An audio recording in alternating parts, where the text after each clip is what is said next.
Hello everyone, welcome to Synopsys IAS. This is Anubhav Dipani, Faculty of Geography Optional and GS at Synopsys. हम लोगों ने अभी तक जितने भी PT 360 के वीडियोस लॉन्च किए हैं वो पॉलिटी और सोशल इश्यूज के हैं. हम पहले इन पॉलिटी और सोशल इश्यूज के जितने भी PT 360 के पिछले 5 साल के करंट अफेयर्स हैं उसको हम लोग खत्म करेंगे and after that we will move forward to other subjects like international relations और एनवायरमेंट और एनीथिंग एल्स. राइट, तो आज का जो हमारा PT होने वाला है वो पॉलिटी का हमारा होने वाला है जिसमें हम लोग जुडिशरी के जो करंट अफेयर्स हैं वो हम लोग पढ़ने वाले हैं. Right, this is Anubhav Deepani and let's start with the judiciary current affairs of PT 360.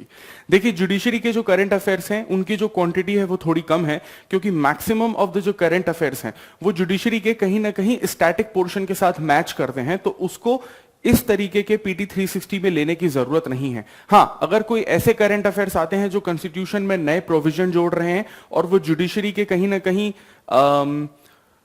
Guidelines से कहीं ना कहीं मैच करते हैं या जुडिशरी की उस फील्ड से मैच करते हैं जो कॉन्स्टिट्यूशन के स्टैटिक पोर्शन से अलग होते हैं, हम लोग सिर्फ उन्हीं सब्जेक्ट्स को, उन्हीं टॉपिक्स को अभी इस जुडिशरी के PT 360 में इन्वॉल्व करेंगे. राइट, चलिए तो अब हम लोग शुरू करते हैं. The very first is tribunal, appellate tribunal and other authorities rules 2020. सी, सबसे पहले let's see that what is tribunal.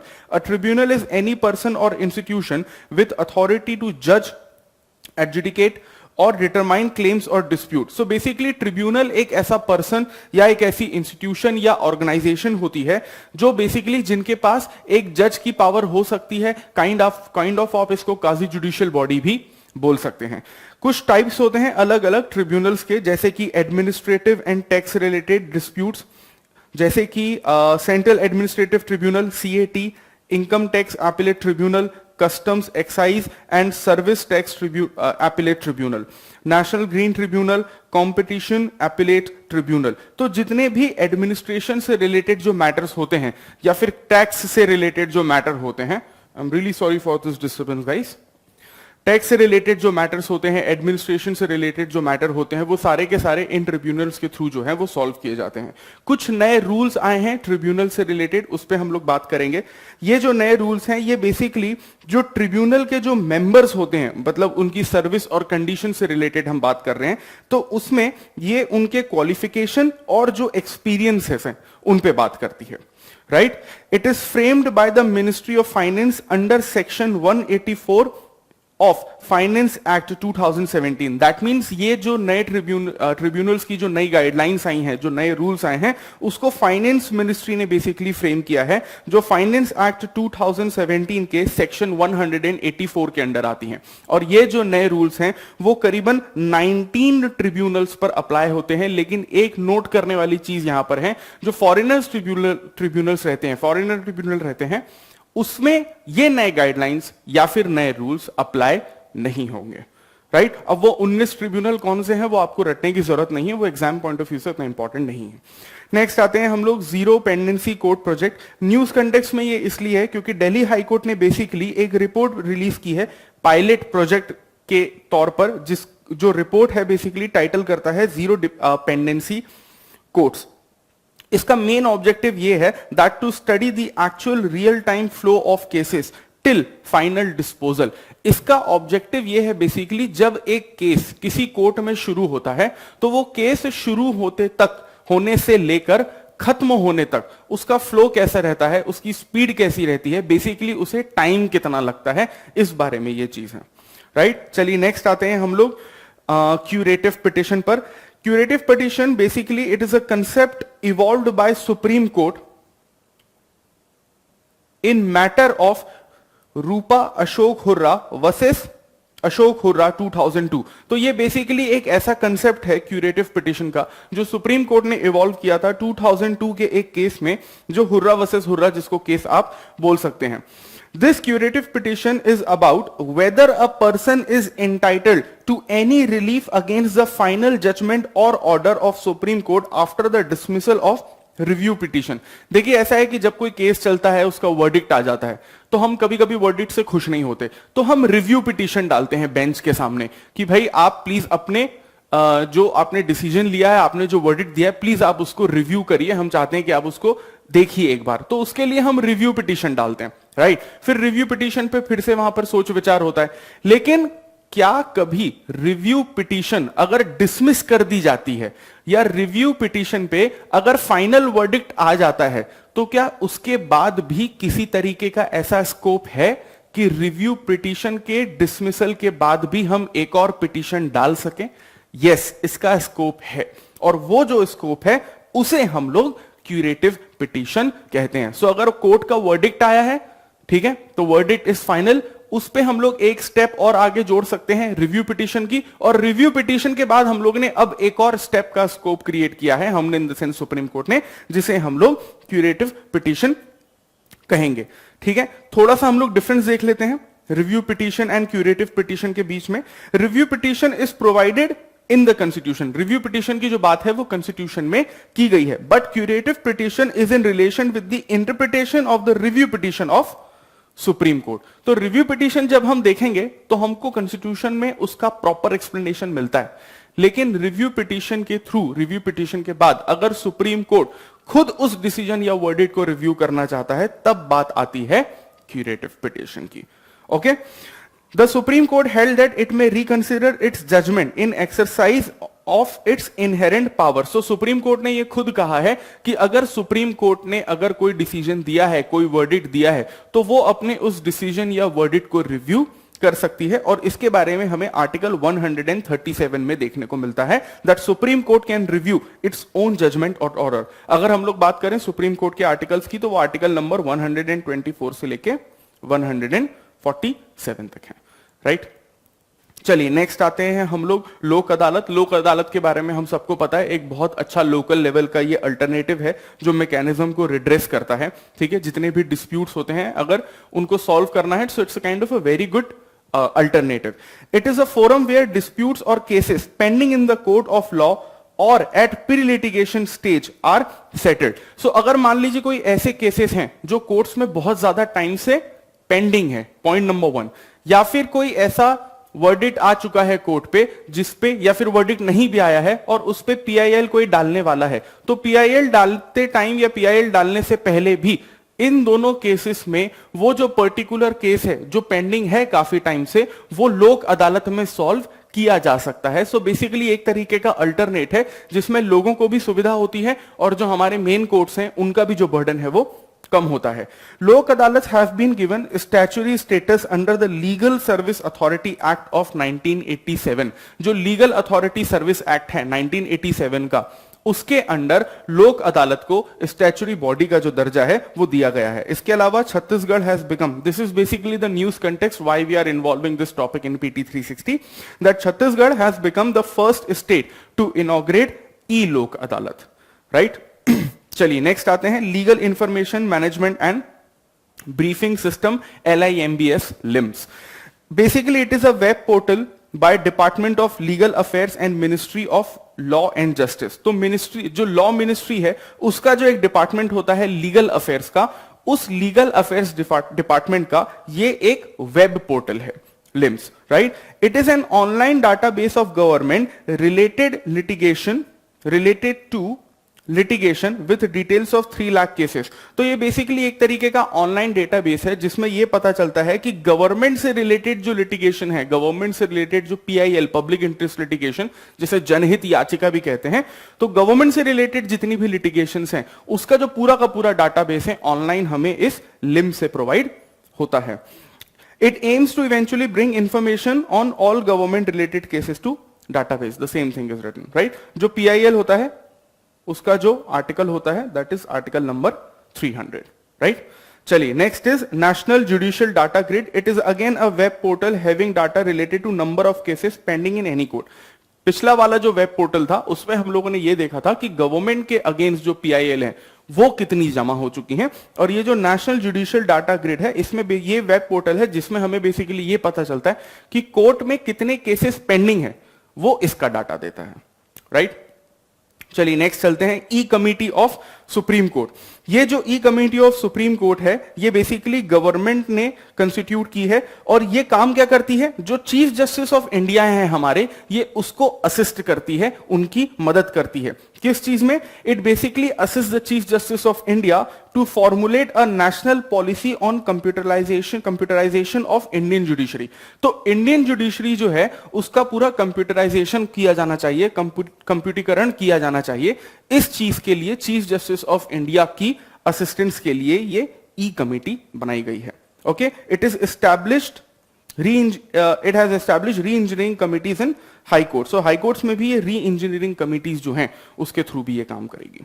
Next आते हैं ऑल इंडिया जुडिशियल सर्विस। अब ऑब्वियस सी बात है कि जब हम पढ़ते हैं ऑल इंडिया सर्विसेज के बारे में, क्योंकि ऑल इंडिया जुडिशियल सर्विस भी ऑल इंडिया सर्विसेज के अंडर ही आती हैं, तो वो आर्टिकल नंबर 312 के अंदर आती हैं। एंड वी ऑल नो कि जितनी भी ऑल इंडिया सर्विसेज हैं उसमें जो राज्यसभा की पावर्स हैं वो लोकसभा से कहीं ज्यादा है, राइट?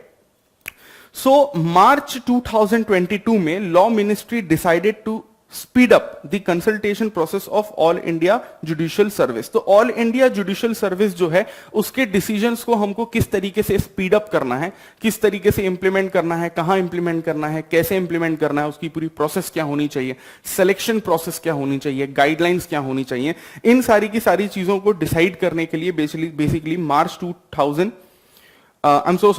2022 तक हमें इसको स्पीड अप करना है। I am really sorry, I just read something wrong. So basically law ministry ने डिसाइड किया है कि ऑल इंडिया जुडिशियल सर्विस जो है उसको स्पीड अप करना है उसकी कंसल्टेशन प्रोसेस में मार्च 2022 तक। Please pardon me for that. अब ऑल इंडिया जुडिशियल सर्विस हम लोग देख लेते हैं। Again you can see here article number 312 के अंडर आती है। सो 1976 में basically this article 312 was modified to include the judicial services. तो हम लोगों ने 1976 में आर्टिकल नंबर 312 में जुडिशियल सर्विस को इंक्लूड किया था। इसका मतलब यह भी है कि अगर मान लीजिए कल के दिन हमें कोई नई जुडिशियल ऑल इंडिया सर्विस लानी है, for example any kind of imaginary service which is not present right now, like Indian teaching service, ITS, right? जैसे IAS है, IPS है, वैसी ITS, Indian teaching service, for example hypothetical situation. तो उस ITS को भी, इंडियन टीचिंग सर्विस को भी, अगर आपको ऑल इंडिया सर्विसेज के क्राइटेरिया के अंडर लाना है, देन अगेन आपको आर्टिकल नंबर 312 का यूज करना पड़ेगा, राइट? तो ये जो ऑल इंडिया जुडिशियल सर्विस जो इन्वॉल्व की गई थी, इंक्लूड की गई थी ऑल इंडिया सर्विसेज में, वो अगेन स्वर्ण सिंह कमेटी के रिकमेंडेशन पर की गई थी। अब इसके ऑब्जेक्टिव देख लेते हैं, काफी सिंपल से ऑब्जेक्टिव हैं। To create a centralised cadre for district जज, इसके अलावा recruited centrally through an All India examination. अब ऑब्वियस सी बात है कि हम सभी को पता है जब हम लोग ऑल इंडिया जुडिशियल सर्विसेज में जाते हैं तो उसकी भी एग्जाम्स होती हैं जिस तरीके से सिविल सर्विसेज में होता है, राइट? चलिए नेक्स्ट आते हैं हम लोग contempt of court. Contempt of court basically हम लोग कॉन्स्टिट्यूशन में भी थोड़ा बहुत पढ़ते हैं, बट रिसेंटली कुछ लॉयर्स और सुप्रीम कोर्ट के बीच में कंटेम्प्ट ऑफ कोर्ट का केस चला था। कंटेम्प्ट ऑफ कोर्ट का बेसिकली कंट्रोवर्सी हुई थी, कुछ कॉमेडियंस की भी कंट्रोवर्सी हुई थी, इसीलिए करंट अफेयर में अभी कंटेक्स्ट में आया है।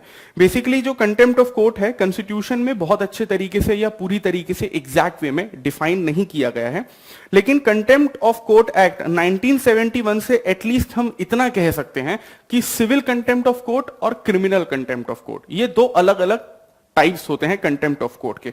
अगर हम लोग सिविल कंटेम्प्ट ऑफ कोर्ट की बात करते हैं तो basically it actually says disobedience of court judgment, order और रिट। अगर कोर्ट ने कोई जजमेंट दिया है, कोई ऑर्डर दिया है या फिर कोई रिट इशू किया है और अगर आप उसको नहीं मानते हैं, उसको डिसओबीडियंस करते हैं उसका, तो ये सिविल कंटेम्प्ट ऑफ कोर्ट में आ जाता है। But when we talk about criminal contempt of court, it says any act of publication which lowers the authority of a court। यानी कि अगर आप कोई ऐसी चीज करते हैं, ठीक है, जिससे कि जो कोर्ट की अथॉरिटी है उसका कहीं ना कहीं लेवल आप कम करने की कोशिश करते हैं, अवमानना करने की कोशिश करते हैं, तो वो क्रिमिनल कंटेम्प्ट ऑफ कोर्ट में आ जाता है। इसके अलावा अगर कोई जुडिशियल प्रोसीडिंग चल रही है, केस चल रहा है, और जबरदस्ती इंटेंशनली अगर आप उसको रोकने टोकने की कोशिश करते हैं, इंटरफेयर करने की कोशिश करते हैं, तो ये तो पूरी तरीके से क्रिमिनल कंटेम्प्ट ऑफ कोर्ट के अंडर आता है।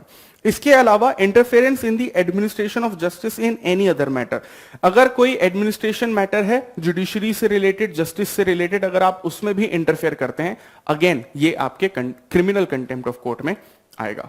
आर्टिकल नंबर 129 एंड 142 क्लॉज 2 इससे रिलेटेड है, that Supreme Court to issue notice and punish anyone including the जजेस of high courts for its contempt और contempt of any subordinate courts. Article number 129 और 142 clause 2 में यह लिखा गया है कि सुप्रीम कोर्ट को अगर कभी भी ऐसा लगता है कि कंटेम्प्ट ऑफ कोर्ट हुआ है, तो वो किसी को भी जो नोटिस है, जो ऑर्डर है, वो इशू कर सकते हैं, जिसमें हाईकोर्ट के जजेस से लेकर सबऑर्डिनेट कोर्ट के जजेस तक भी शामिल हो सकते हैं। This is quite important.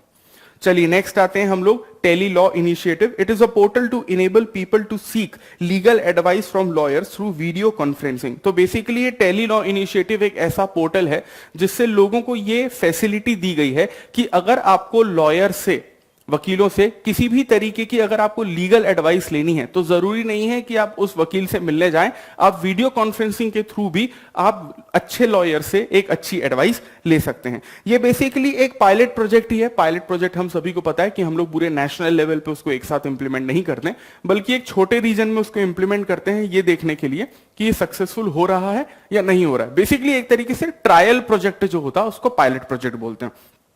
तो ये जो पायलट प्रोजेक्ट है, ऑब्वियसली ये लॉ मिनिस्ट्री के अंडर ही आएगा, लेकिन इसमें जो इलेक्ट्रॉनिक्स एंड आईटी मिनिस्ट्री है उसमें भी इसका इन्वॉल्वमेंट है। ये जो टेली लॉ इनिशिएटिव की जो सर्विस है, ये कॉमन सर्विस सेंटर CSC जो पंचायत लेवल पे होती हैं, वहां पर ये अवेलेबल रहेगी। और जो हर एक जो कॉमन सर्विस सेंटर रहेगा पंचायत लेवल पे, वहां पर पैरा लीगल वॉलंटियर्स जो हैं उसको एंगेज करेंगे, पूरा मैनेज करेंगे। सो ये पैरा लीगल वॉलंटियर क्या होते हैं देखते हैं। जब हम लोग टेली लॉ इनिशिएटिव की बात करते हैं, तो बेसिकली जो लोग हैं वो डायरेक्ट वकीलों से ऐड नहीं होते हैं। उन लोगों के बीच में भी कोई मीडिएटर होना चाहिए जो लोगों की और थोड़ी मदद कर सकता है उस टेक्नोलॉजी को एक्सेप्ट करने में और वो लीगल एडवाइस को समझने में, क्योंकि लॉयर जब एडवाइस देगा तो वो अपनी लैंग्वेज में देगा, तो जो रूरल एरिया में जो लोग हैं उस एडवाइस को उस तरीके से अडॉप्ट नहीं कर पाएंगे। तो उन्हें बीच में एक मीडिएटर चाहिए होगा जो बेसिकली आसान भाषा में उस एडवाइस को उस रूरल रीजन के लोगों तक पहुंचाए। तो बेसिकली जब रूरल सिटीजन इस टेली लॉ इनिशिएटिव जो प्रोग्राम है, पायलट प्रोजेक्ट है, उसको यूज करेंगे, तो सबसे पहले ये जो PLVs हैं, that is para legal volunteers हैं, ये सबसे पहले कांटेक्ट में आएंगे उन रूरल सिटीजन्स के। इसके अलावा जो लॉयर्स उन रूरल सिटीजन्स को एडवाइस देगा, उन एडवाइस को समझने में जो मदद होगी वो भी ये PLV ही करेंगे उन लोगों के लिए। ठीक है। Women PLVs will be encouraged and trained under the scheme of women entrepreneurship। तो ये जो PLVs हैं इसमें थोड़ा सा वुमेन एम्पावरमेंट को भी इन्वॉल्व किया जाएगा और महिलाओं को भी इंकरेज किया जाएगा कि आप भी प्लीज PLV की जो पूरी की पूरी प्रोसेस है उसमें इन्वॉल्व हो जाइए। राइट। चलिए नेक्स्ट आते हैं हम लोग इंक्विस्टोरियल सिस्टम।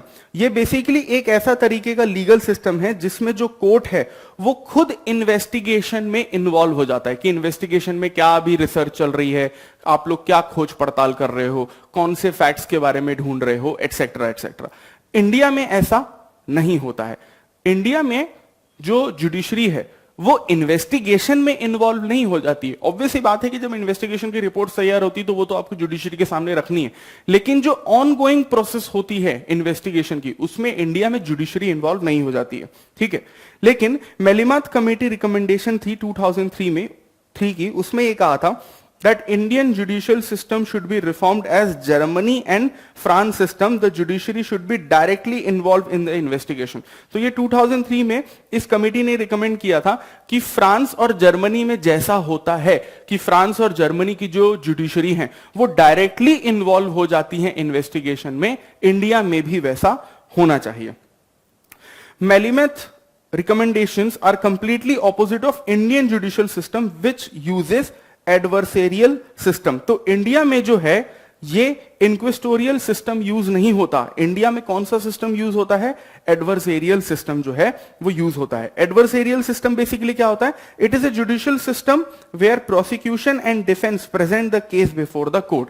ठीक है, तो ये जो इंक्विस्टोरियल सिस्टम है उसमें जुडिशरी खुद इन्वॉल्व हो जाती है, और इंडिया का जो एडवर्सेरियल सिस्टम है उसमें रिसर्च हो जाती है, और दोनों पक्ष के जो लॉयर होते हैं, जो दोनों पार्टीज होती हैं, देन वो अपनी अपनी बात प्रूफ और फैक्ट्स के साथ इंडियन जुडिशरी के सामने रखते हैं। So it's a kind of a major difference between both of the legal system. Okay, चलिए आज का जो आपका जुडिशरी का जो करंट अफेयर था वो काफी छोटा था। करंट अफेयर्स काफी इन्वॉल्व हुए हैं जुडिशरी के। मैं ये नहीं कह रहा हूं कि करंट अफेयर्स काफी कम हैं, लेकिन मैक्सिमम ऑफ द जो करंट अफेयर्स हैं जुडिशरी के, वो आपके जुडिशरी के स्टैटिक पोर्शन से कंप्लीटली रिलेटेड हैं। तो उन करंट अफेयर्स को बेसिकली हम लोग उन स्टैटिक पोर्शन में इंक्लूड करेंगे, राइट, जिसमें आपका उन स्टैटिक पोर्शंस का जो बैकग्राउंड है वो भी कवर होगा। Okay, we'll see you in the next PT 360 video very soon. और अगर आपको किसी भी तरीके के पीडीएफ चाहिए, ये जो फ्री पीडीएफ हैं ये आपके the Hindu and Indian express के जो करंट अफेयर्स होते हैं उनके लिए you can visit here synopsis IAS की वेबसाइट पे फॉर द फ्री पीडीएफ और of current affairs, not of PT 360। इसके अलावा जितने भी कोर्सेस हैं, चाहे 2020 50-50 हो, मेन सीट गारंटी प्रोग्राम हो, या फिर मेंस इन 300 टॉपिक्स हो, एटसेट्रा एटसेट्रा, सारे टॉपिक्स की सारे जो कोर्सेज हैं हम लोग वहां पर क्या अप्रोच रखने वाले हैं, किस तरीके से हमारी फ्यूचर प्लानिंग्स हैं, किस तरीके से कोर्स कब अपडेट होंगे और किस तरीके से वो आपकी एग्जामिनेशंस के लिए फायदेमंद रहने वाले हैं, सारी की सारी इंफॉर्मेशन आपको इस पोर्टल पे मिल जाएगी। एंड अगर आपको फ्री हार्ड कॉपीज चाहिए द हिंदू के करंट अफेयर्स की, आप हमारे इस एड्रेस पे आ सकते हैं, या फिर किसी भी तरीके की इंफॉर्मेशन के लिए आप हमें इस नंबर पर कॉन्टैक्ट कर सकते हैं। So we'll see you in the next PT 360 video. Thank you.